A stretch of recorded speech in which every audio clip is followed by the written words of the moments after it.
It's a gift that has been delivered across time, across generations.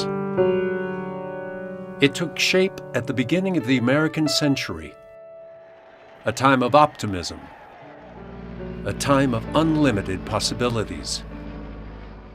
Over the years, this place became a symbol of who we were and where we were going. For many years, all was well, and then it wasn't. One by one, the big companies, the ones that put Dayton on the map, left town. The heart of the city became a quiet and empty space.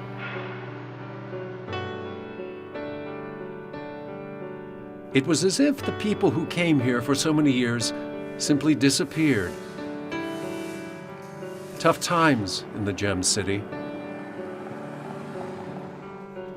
Now, after 40 years of darkness, the Dayton Arcade is back. And on its shoulders, it's carrying a mission. Because this is not your father's or your grandfather's arcade. This arcade is different. Sure, it'll still be a place for food and friends, for getting out and meeting up. But it's much more than that. It's a place designed to drive innovation and commerce. It's a place for dreamers, doers, and makers. This arcade is about creating opportunities, about building a future. It's about taking the best of what was and adding the best of ourselves.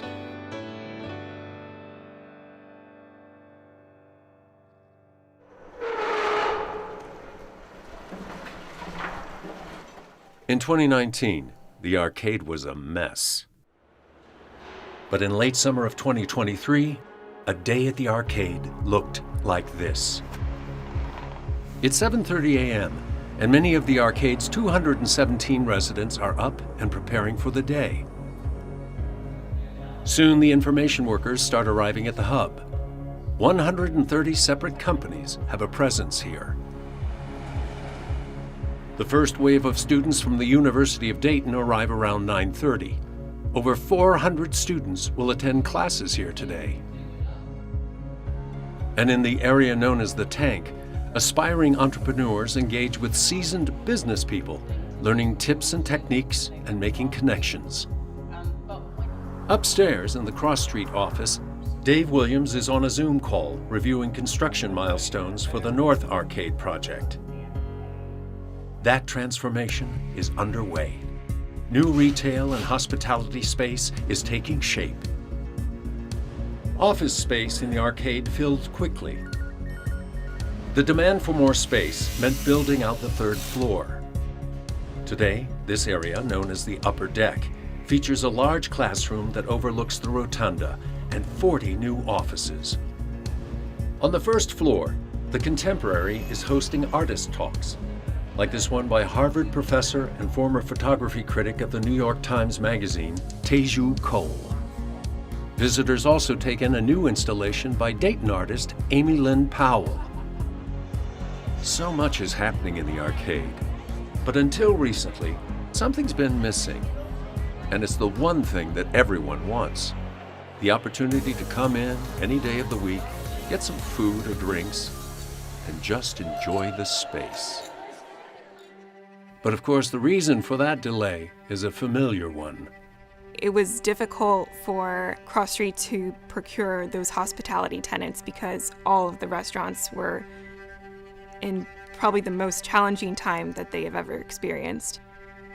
Between COVID and supply chain issues and how much those are intertwined, it really puts a stress on the whole process. The lingering effects, hands down, they're still there. And we're feeling them financially. Still the supply chains. I mean, I was told switchgear, electric switchgear, is still 50 weeks out. That's a year. Things get bottlenecked. And every day we delay, something's changing. Interest rates are going up, or costs are going up. I quit turning on the news. It can crushed project. Crafted and Cured was slated to be the first hospitality tenant to open in the arcade. But the difficulties imposed by COVID meant a change of plans. They pulled out of the project. I believe that Crafted and Cured made the decision that was best for their business, and you have to support that. It's not just the public who will welcome a vibrant first floor. As normalcy returns and the arcade fills out, increased foot traffic is the tide that will raise all boats. No one knows that better than the Contemporary. We are the arts anchor. We were the first organization that opened up to the public. One of the selling points to our donors and to our members and to artists that were excited about exhibiting in our space was the energy of restaurant and retail. But delays happen. I'm a patient person. And then the wait was over. The Italian restaurant Est opened for business.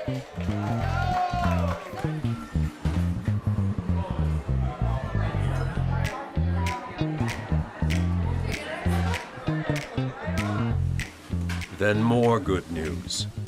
A month later, the big red scissors came out again. At Gather by Ghostlight, business was brewing.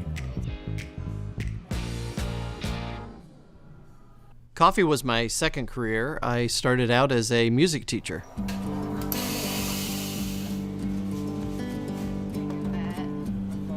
I started our first location on Wayne Avenue in the fall of 2011. And we quickly became the neighborhood coffee house for the historic South Park neighborhood and Dayton in general. We finally opened our second location in the fall of 2019. 8 years to the day, actually. Shane had been carefully following the arcade renovation.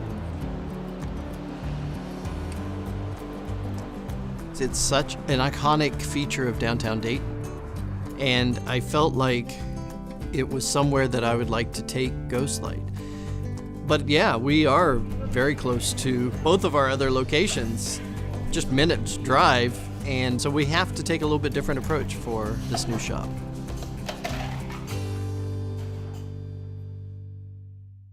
Food and wine that pairs well together. Defining that approach began months earlier. Aiming more toward European styles of beer, which I think are a little more food friendly than the bigger kind of Definitely American food styles. friendly, yeah. We can make sure that we have small plates that can be paired with a different. We looked into the aperitivo culture of Europe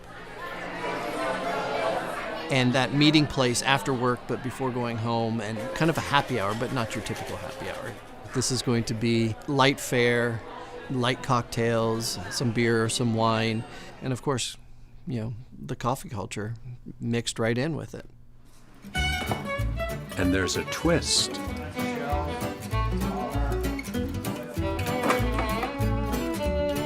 We're excited to share the space with the Dana Wiley Gallery featuring local artist Mike Elsoff.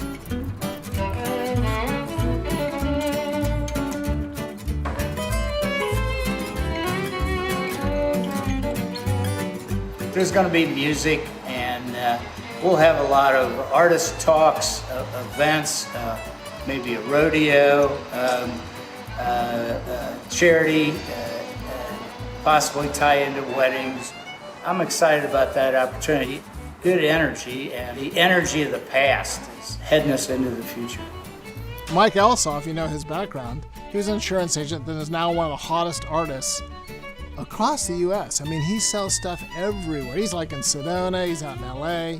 Mike is a very unique character and so much fun to work around. I'm truly looking forward to spending lots of time with Mike in the coming years, sharing that space.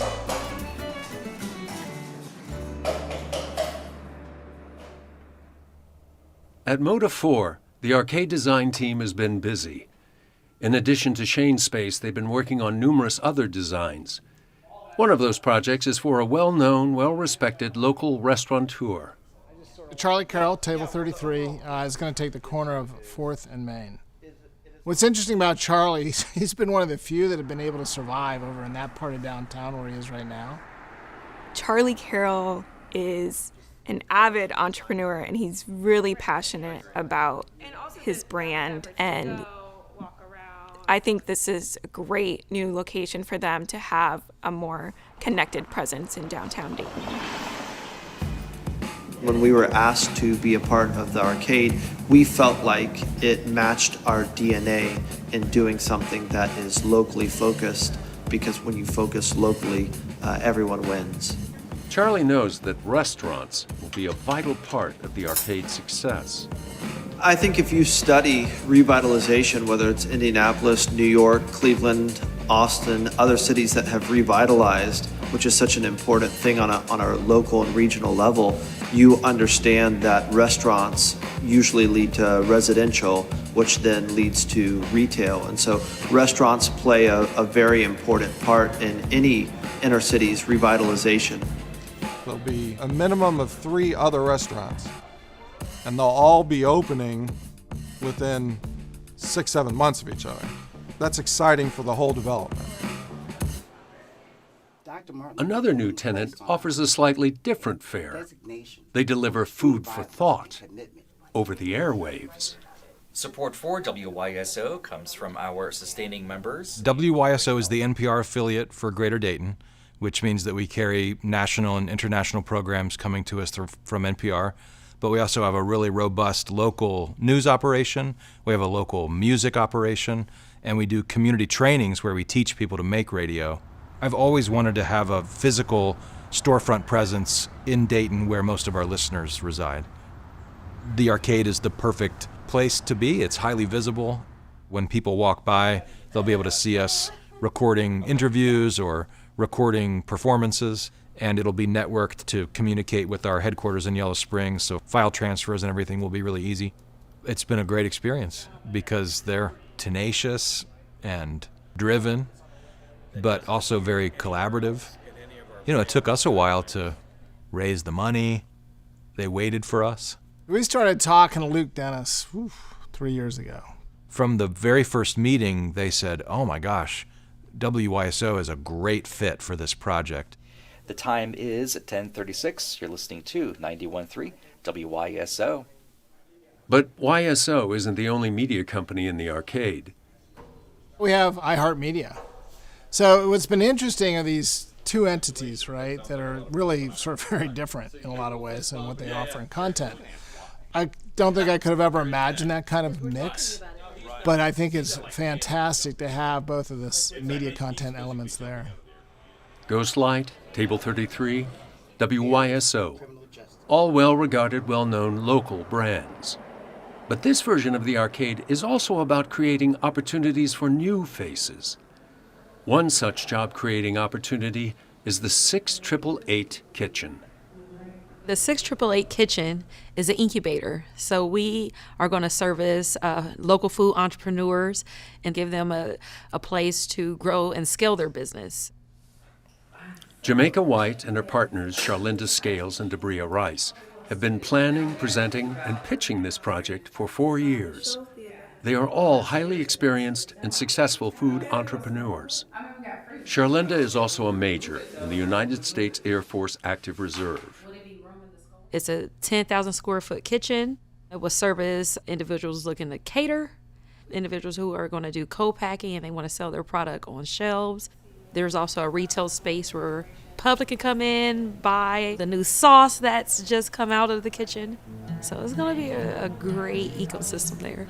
They are trying to put together a pretty amazing place, but the cost in a marketplace like we're in right now just continues to grow daily. We developed, our business plan, went to different entities to let them know how this kitchen is going to impact the community. The women's efforts got the attention of Fifth Third Bank. The more we learned about what they were doing, why they were doing it, it really checked a lot of boxes for us. And the more we talked to these women, the more impressed I was. Food entrepreneurs who use the kitchen will pay for that service. The kitchen must charge enough to be self-sustaining, but they can't price out under-resourced entrepreneurs. We just want to make sure that this is affordable for the entrepreneurs, so just making sure that we can raise the funds that we need to get this place open and operating. We want it to be state-of-the-art, which it will be, But we also want to make sure that the entrepreneurs that are coming here, since we're serving under-resourced entrepreneurs, that they're able to come in and they can afford to rent the space. The 6888 kitchen also includes an educational component. Most incubator kitchens do not. As a food business owner, I was feeling called to help mentor others. And my peers would come to me saying, how do I scale my food business? And I'm not a gatekeeper. I will tell you exactly what I've learned. I think it's going to be a great project. And it doesn't just help them, it helps the community. We feel really good about that. We gave the 6888 kitchen a grant of $1 million to get started in the arcade. They are going to get it done. And that would have made Major Charity Adams proud. World War II, February 1945. As the Allies raced toward Germany, letters and packages from home couldn't keep up. Frontline morale suffered. In Birmingham, England, warehouses were filled with undelivered parcels. One general estimated it would take 6 months to process. Working under difficult conditions, the African-American women of the 6888 Postal Battalion completed their mission in 3 months. The 6888 was commanded by Dayton native Major Charity Adams. We definitely want to make sure that anyone who steps into the doors, that they know about her and the women of the 6888. We emulate their grace, we emulate their strive for excellence and service before self. And what better way to honor the 6888 than to help build a better community? We can build jobs here. There's going to be several workforce development programs in this space. We're going to have a lot of community partnerships in this space. So it's going to be representative of the collaboration that Dayton is so good at. For Dayton's future, job creation is vital, but so is affordable housing. Part of what the bank saw early on in this project was that affordable housing is an issue in downtown Dayton. The residential housing in Dayton has grown substantially over the years, but from an affordable housing standpoint, it really hasn't. And the arcade presented an opportunity to bring some affordable housing downtown. Fifth Third gave $8 million to this project for affordable housing. And I've been in the units, they're beautiful units. Of the 110 units, 103 are income restricted, reserved for residents with an income averaging no more than 60% of the area median income. Being able to offer a product in a really unique setting, good product, equal to everything that's happening sort of on the other side over in the Webster Station area, it's a great deal. Not surprisingly, the arcade residential units called art lofts filled quickly. As the arcade continues to evolve, the biggest remaining transformation is the North Arcade. The North Arcade will house 15 to 20 small retail shops and utilize the iconic 3rd Street entrance. And so now we have this great reconnect of 3rd Street to 4th Street, which will add, hopefully, a great retail dynamic. The big story in the North Arcade is a project led by 2 friends, Sagar Patel and Danny Nagar. Danny and Sagar share a similar background. My family immigrated from India in the early 80s. And back when they immigrated, a lot of family members from the region had settled in America and were operating motels at the time. And we lived in a 34-unit motel in Clearfield, Pennsylvania. His parents did more than just manage the motel. They would do all the different functions, front desk, laundry, housekeeping. My brother and I, we were expected to do laundry and help maybe take trash out in the guest rooms, watch front desk as we got older. Sagar's parents also immigrated from India in the 1980s. Their success was fueled with a relentless work ethic. My mom gave birth to me in '87, and 3 days later she went back to cleaning rooms and doing laundry. And so just the willpower of that generation and what they did to kind of create the foundation for what we have today is incredible. as they grew their skill set, they started developing hotels in the 90s and building them from the ground up. Both Danny and Sagar were strongly encouraged to enter the legal or medical profession. They studied hard, did well, and they returned to the hotel industry. I felt that my family needed me to come back, that it was just time to step into the shoes and try to take it to the next level.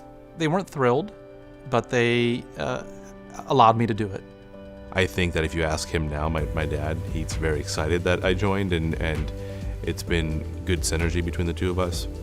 Witness Investment and Century Hotel Management are teaming with Cross Street Partners to open a hotel in the North Arcade. The hotel will be branded with Hilton Worldwide, 94 rooms total. This is a boutique hotel, not a cookie cutter. It's more costly to build, and the financing is complex. My parents think I'm nuts for going through with this project. The cost is so high, and it's outside of the scope of what we normally do. My dad's initial reaction to this project was, "Are you sure?" The internal demand for a hotel right there is significant. Within the arcade itself, they have 100+ businesses. And then you have this beautiful event space between the tank and the rotunda. They are, I hear, they're booked out for at least a year in advance. And UD graduation, March Madness, convention business. All that should generate business for the hotel.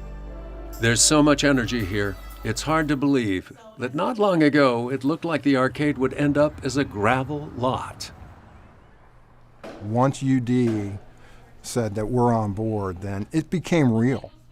And I think people really started to believe that, hey, this thing has a future. And more and more people, I think, started raising their hands saying, we want to be involved in that. The University of Dayton, working closely with the Entrepreneur Center, is developing students with business building skills. But support for entrepreneurs isn't limited to UD students. On a Saturday morning in October, a diverse group of dreamers and doers converge on the tank in the lower level of the arcade. They're here for the annual Flyer Pitch. This competition rewards aspiring entrepreneurs with the support needed to put their ideas into action. The goal for today? Concisely communicate your winning business idea to a panel of expert judges. Over the course of the 6 months of the competition, we'll give away about $150,000 in cash. The Flyer Pitch is open to all students and residents of the greater Dayton community. Those things are bringing more people into the entrepreneurial ecosystem. It's an ecosystem designed to produce catalytic interactions. In 17 years, over 80 new ventures have been launched as a result of the Flyer Pitch. Proximity all of a sudden creates these connections, and you just have this kind of organic thing that starts to go on. Creating more entrepreneurs and in turn more jobs is vital to a community that still bears the scars of disinvestment.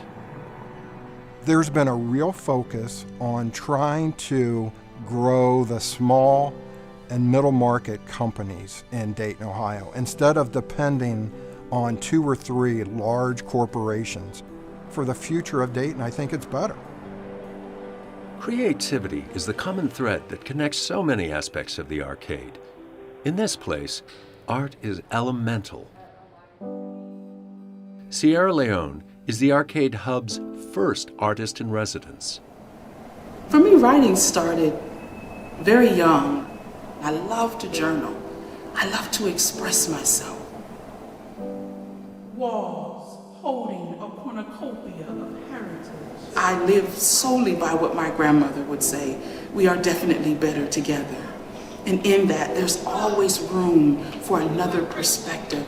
Ancestors in search of freedom. Another layer of creativity. To be the inaugural community artist in residence here at the Hub has been nothing but an honor.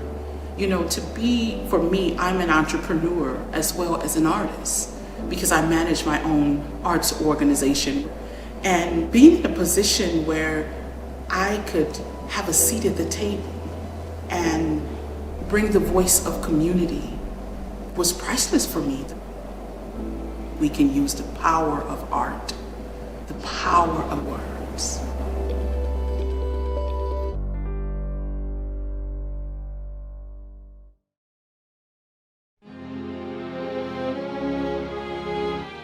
As the Dayton Arcade continues its remarkable transformation, we remember where we've been, we celebrate what we've achieved, and we savor what is to come.